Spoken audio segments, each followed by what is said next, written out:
This is it. Trace is restored.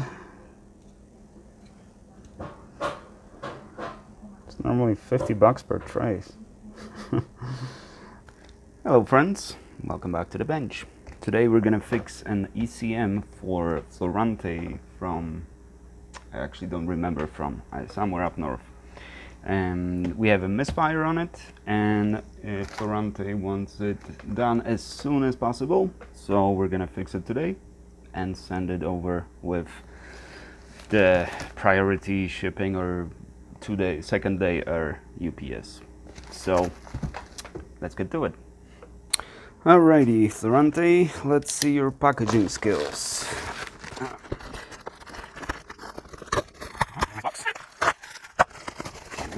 Okay, P17X, thank you for doing that. That makes my life a lot easier, because then as soon as I receive the box I can match it with the ticket. I don't have to look for the shipping, the package numbers and return addresses and any of that. Okay, I must say packaging is awesome. Alright, and this is beautiful. Yeah, you could drop it from the building and still it would have survived. Okay, with aluminum bracket, which is fine.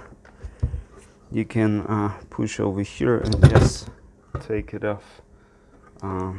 That makes the package a little lighter, but it's perfectly fine. Okay, that's good. Let's get my second device. Well, it's used. I mean, that's quite a few times, so it's fine. Let's check it out inside.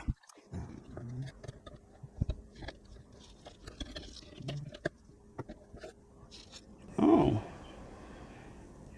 that is the first. That is the first one that I get that had prior repair attempt. That's cool. Let's see what happened to it.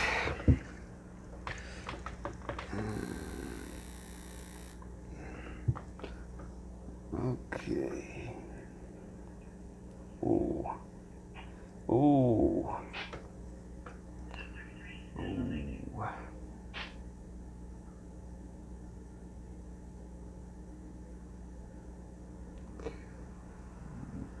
Yep.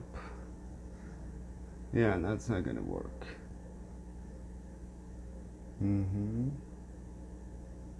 Yeah, especially here. This looks like, at least at the moment, it looks like damaged trace on the board.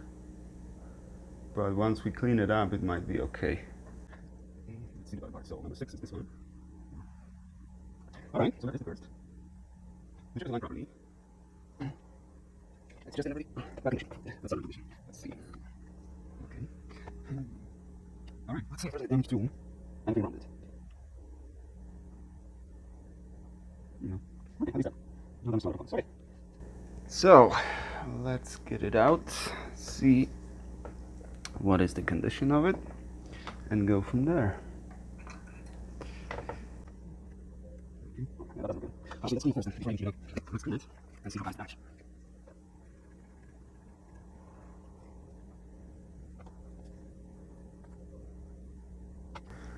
Well, it's not that bad. There was just too much temperature on this. And I think this is a piece of solder here. Yeah. It's a little piece of something, and another piece of solder here, and here, and here. So that would suit, yeah, that definitely the temperature was not right, or you didn't use flux. Maybe you just didn't use flux. It's kind of important. Oh, okay.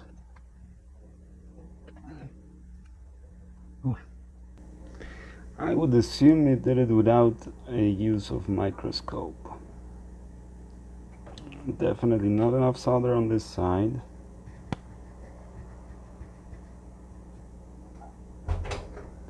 It perhaps would work, but if there's not enough solder, that's number one, and second, probably lack of flux, and that's what it results in. So, alright, A for trying. And as you can see, sometimes it's not as easy as it looks on YouTube. However, I've had quite a few people reach out to me asking for like advice and stuff, saying, well, I'm gonna attempt to do it, I'm gonna attempt this repair, and they were, so far everybody was successful. I even had a comment recently on the video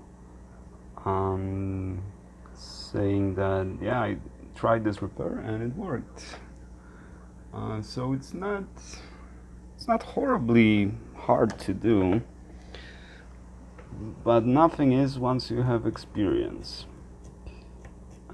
Without experience, everything is hard. Everything is hard the first time around. And looks like you left a little blob of solder on this capacitor. Yep. Which is fine. It's not gonna hurt it.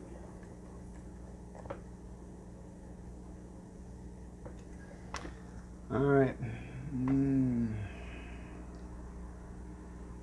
Enough visual inspection. I think we're gonna replace the chip with the new one. Let me check my stock.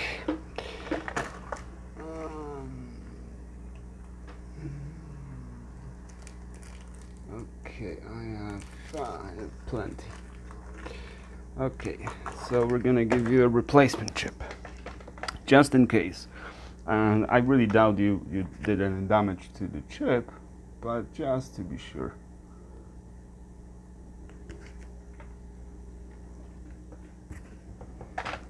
Okay, a quick sip of coffee and let's get to work.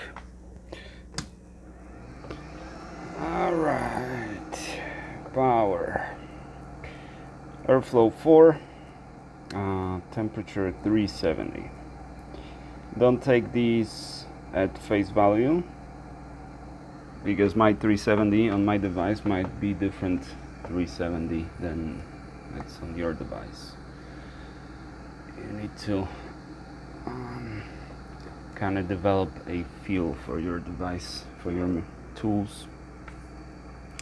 But I forgot about something.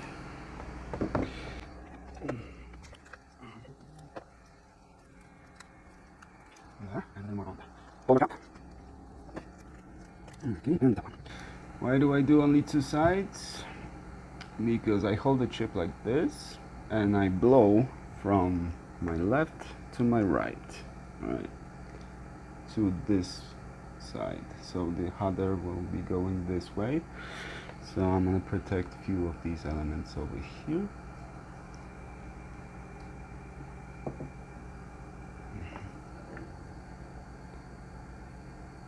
Is there anything missing here? I remember capacitors here, or maybe I'm thinking of another, of the other side? Huh.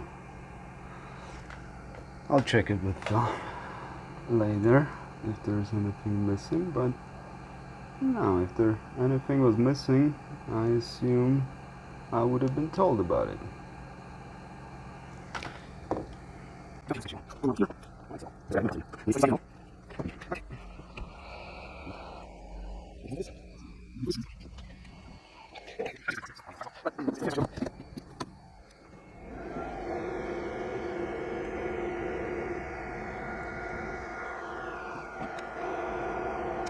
Okay,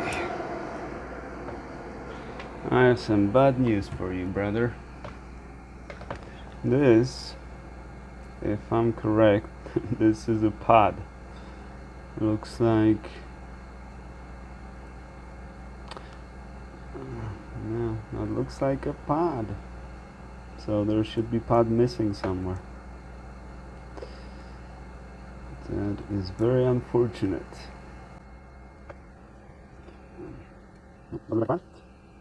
It does. So we have a ripped pod somewhere. Now we need to find it. Very unfortunate. What happens? Not too bad. I've done it myself many times. Oh, I can see it already. Alright. You see what's going on? And this one is desoldered as well. This board has been way overheated. Probably because no flux. Oh yeah, see that?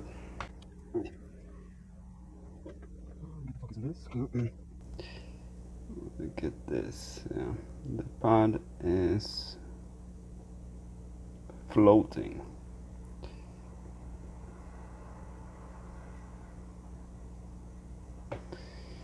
And here we have one missing pod. Ooh, it's been ripped.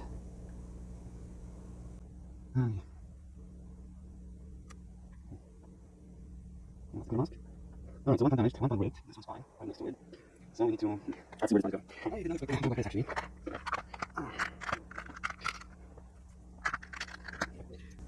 Okay, now pray that this is not connected, but I don't think any traces are not connected on this one.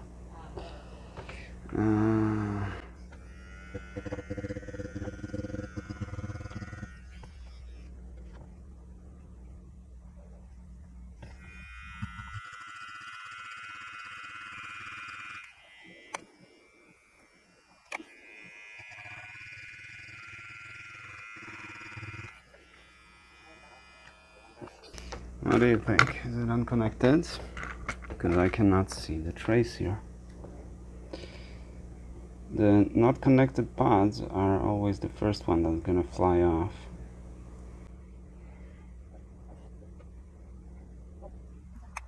I cannot see even the trace over there, so this is a good sign actually. Because maybe it doesn't need to connect.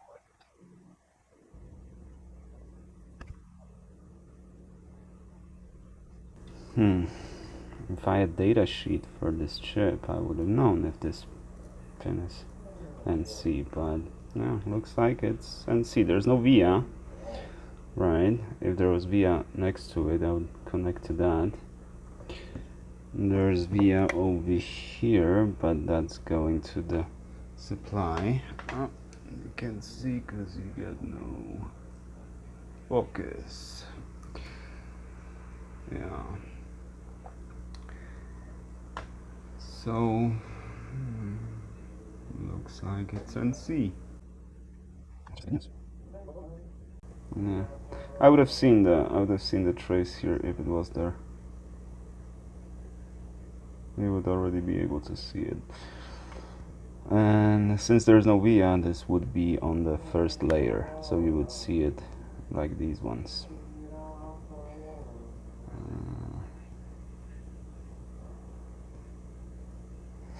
Okay, let's clean it up. And actually, let's try a MTech flux. We're gonna do the kilo. That's the flux that I use for these jobs. This is RMA flux 218. But remember to always clean it very well.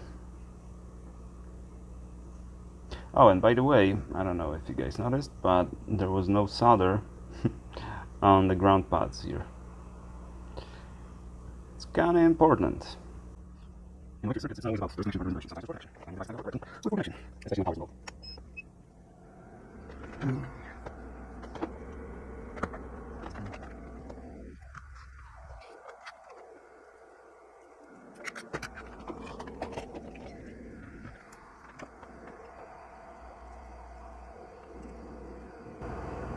And there's another pin. Yeah, but this one's holding.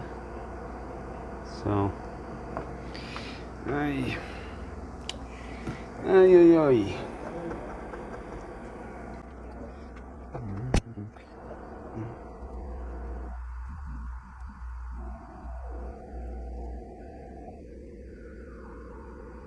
Okay, we're working it. Okay, they're gonna move the fuel structure away. Actually, let's move the whole thing a little closer. I assume you used lead solder. I can find them. Let's see if I can tell we have nothing. So more observation than assumption. Let's see. Let's get a generous layer.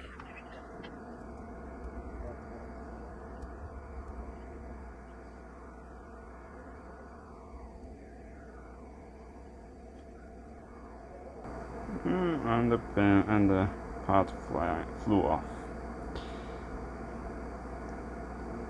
And I don't have parts to restore because I was not prepared for this job. Not good. This is not gonna be a quick job. Okay, luckily that's not power.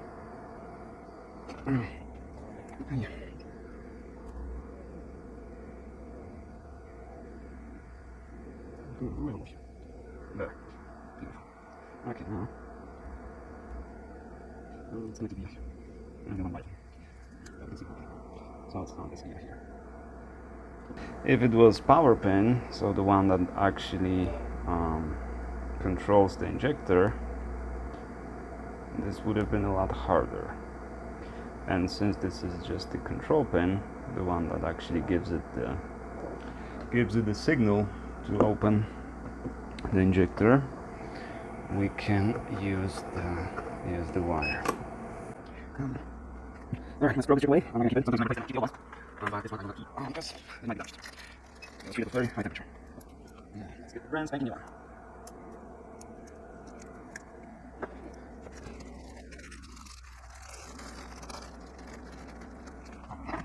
Okay, before we put it on board, I don't think I need that. That's not part of the board holder. It's going to be tweezers. Otherwise, I can put it.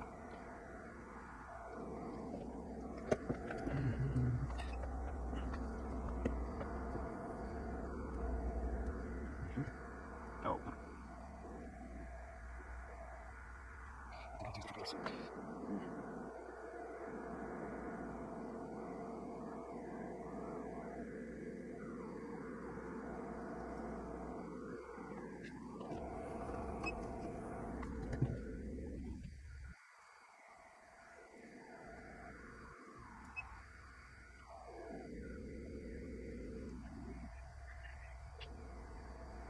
I'm going to stick it in, sir.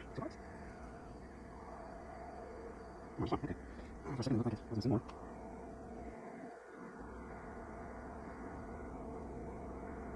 Okay, oh, that's a lot of solder under there.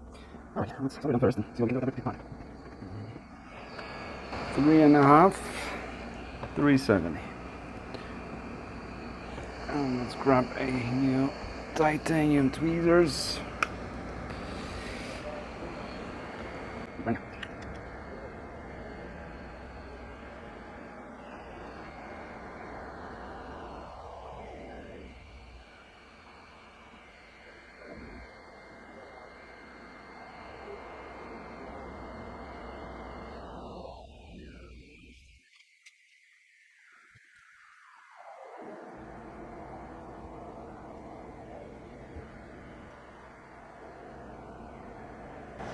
Okay, it's aligned good enough. It's not perfectly aligned, but we're not going for perfect. We're going for working. That's good. Flux it again. And the solder.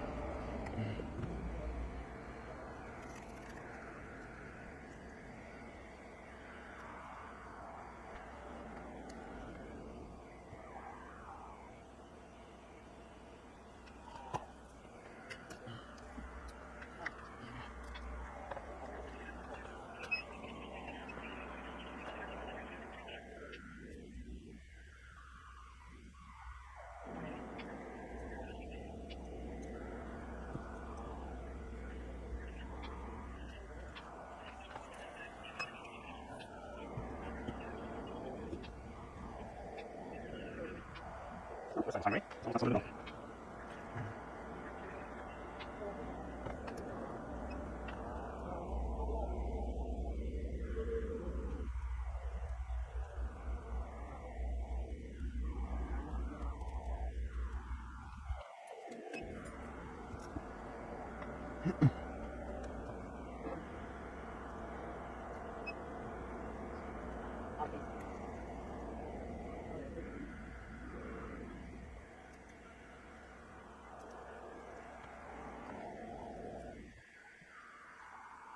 is what it's more or less supposed to look like when you have flags.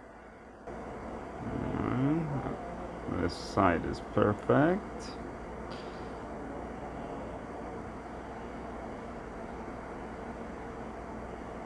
And this side is perfect, besides those two pins.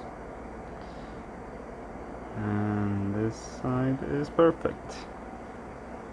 Okay, so the chip is soldered, but now we need to figure out this connection over here. So let's grab some wire. This will do white lines. And we need to wire from here to here. From this little via to this bin. And it should work. Then we're going to cover it with some UV mask. And it should work. Then we're going to ask Florante for the tip. This is not included in the service. Okay, this will be our wire. That's my one.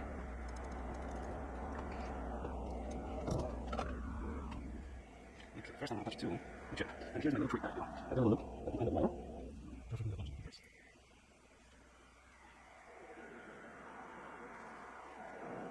There. So this little loop will make it easier to solder.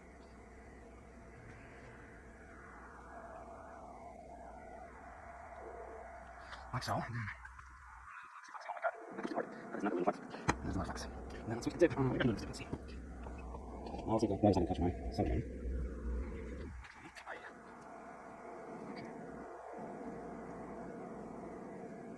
Okay, let's inspect. Touch it. I did it. It's good to see.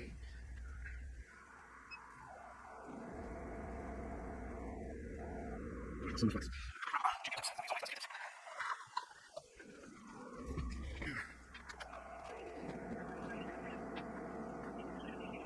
Oh, something serious happening right here. This one sound like that, so it's not like a police radio. But it's a tourist town, so yeah, there obviously be some drunk people at the bar who can't come trouble. I'm working really hard to get in some trouble. Okay.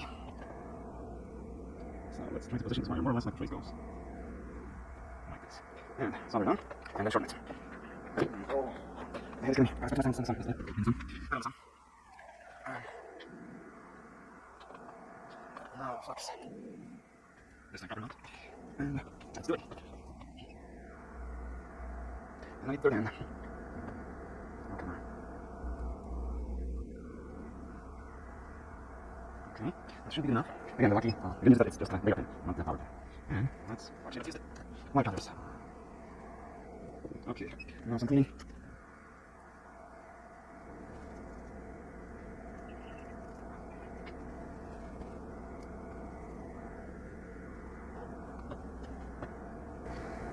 And another crappy thing about this is that now I can't really use ultrasonic cleaner or toothbrush on it because it's just gonna be too delicate, so I need to get rid of all that flax with just a Q-tip. Which is not ideal, because if I leave too much flax on it, it's going to start corroding. This is our main flax, so that's what flax does. That's why it's so great for soldering. Actually, basically eats away in the middle, allowing you to get rid of solder jumps. So it's a good thing, but you need to clean it up really well. You don't leave any on the board. That's why I use ultrasonic cleaner and a toothbrush, or plain brush, really thick plain brush. I can do it here. I can use a regular brush. Actually, let's do that.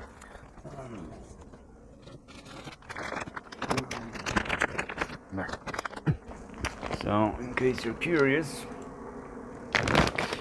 that's what I buy, and I got like crap load of brushes and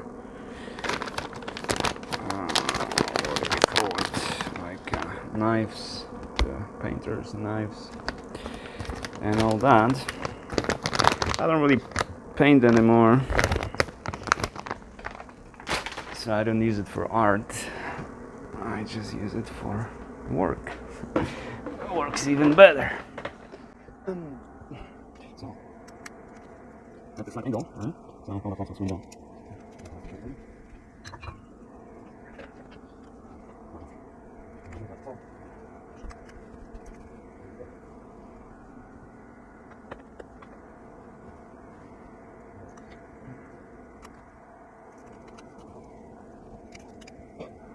The other thing is if you don't clean the flax correctly, the UV mask will not stick either. So there's actually two reasons. The more important one is corrosive properties of the flax.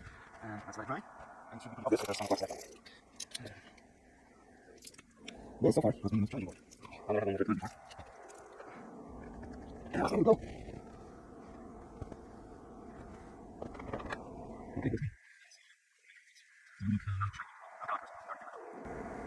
It looks clean to me.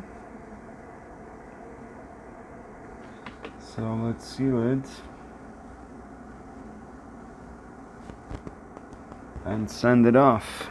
And let's hope it's gonna work, because you know. That's good. So soldering looks good. The wires, the connections, check the connection again. Yeah, beautiful connection. Right? It's not showing you the next to it. Yeah, it's beautiful soldering. See, that's what flax is. It's really the same thing I was doing here. I love flax. That's what it is. And that's what goes to the issue. You just have some Kimbo or some Antec and try this again. It's not that hard. Alright. Okay, clean instructor. Thank you. This is dirty work. So, as always. Oh, you. Oh, yeah. What else can I do today?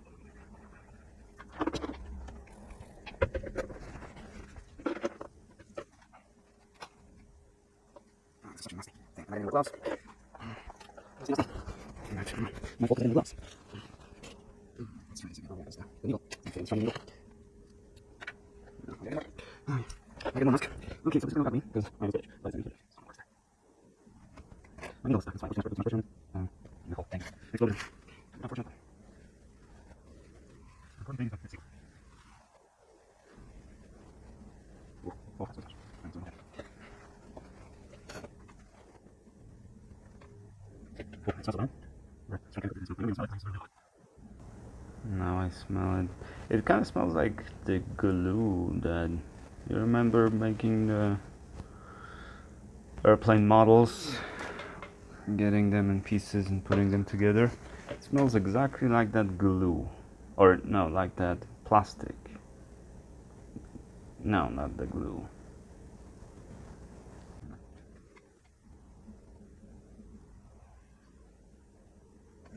So much work on my board.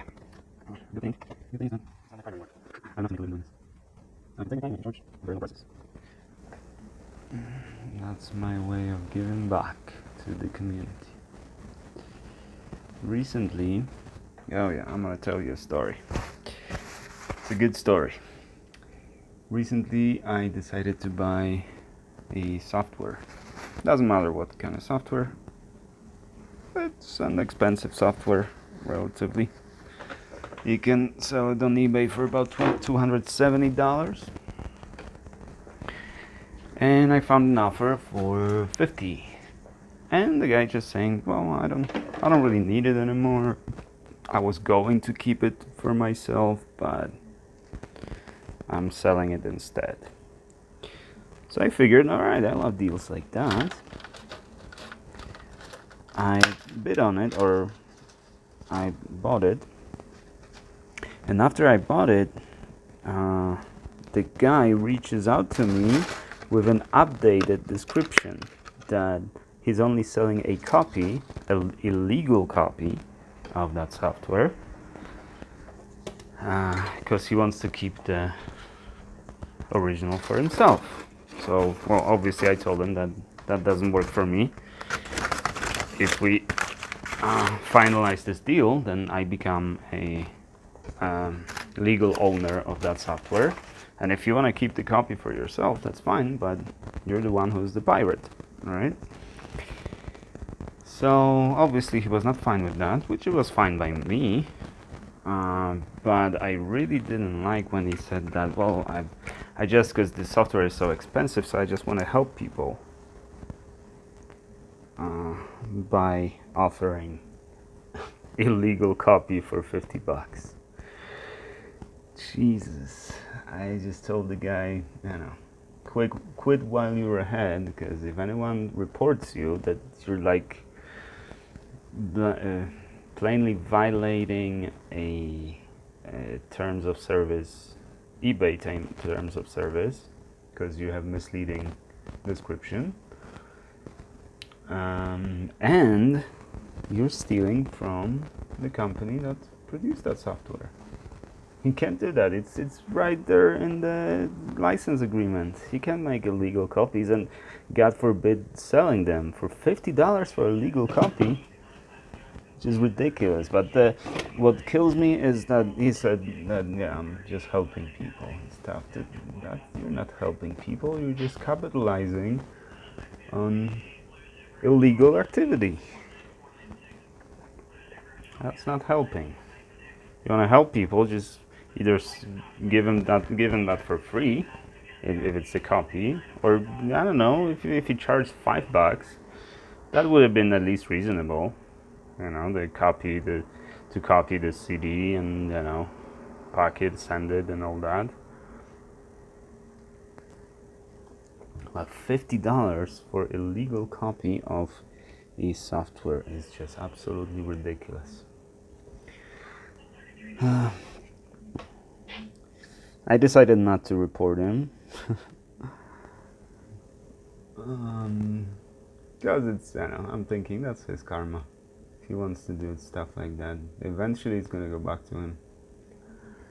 And eventually he's gonna have to pay the price. And it's actually pretty expensive. If he's caught, that's like 20 grand that he's gonna have to pay, plus all the copies that he made. He'll have to pay for each copy of the legal software.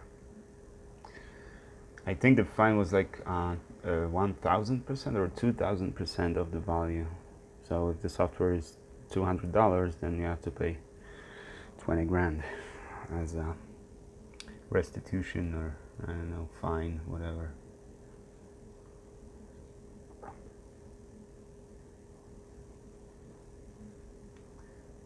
Well, that's what eBay people do.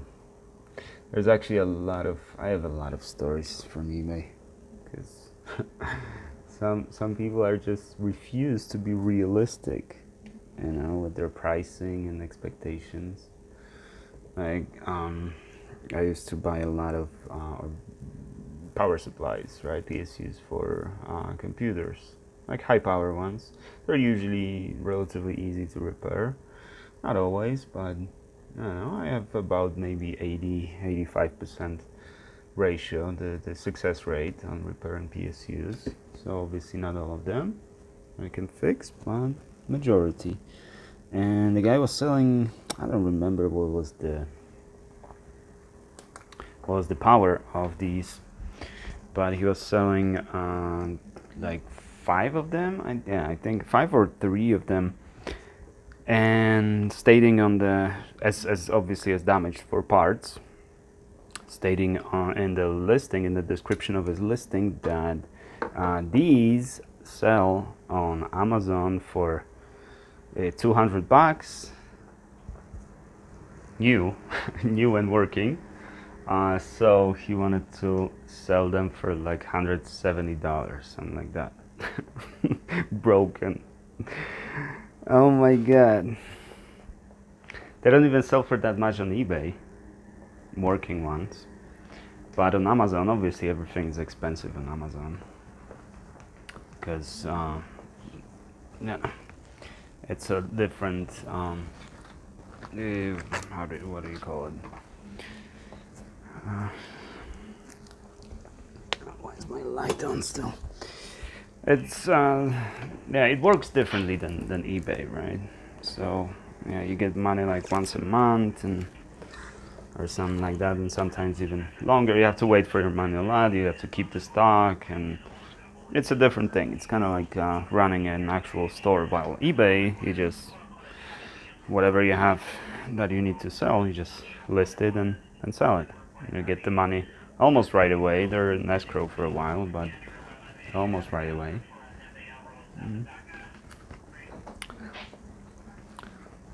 So comparing eBay to Amazon, especially in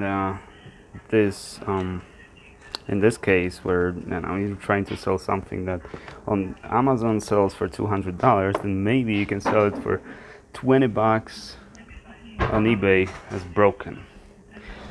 10% of the value of working device. That's reasonable. Selling it for 95% of value of the working device, that's not realistic. Alright guys, looks like this is done. Let's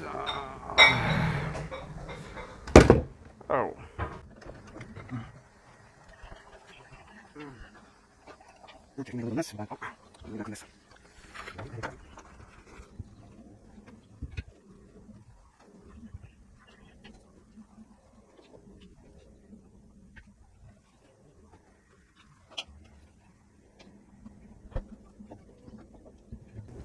Okay.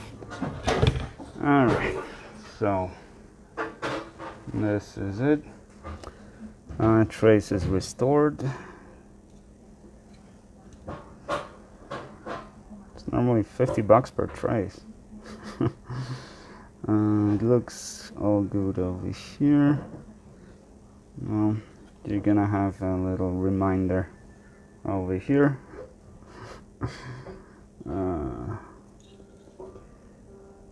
Which was gonna be a little black mark over here, but that's fine. It's not gonna hurt the device. Now,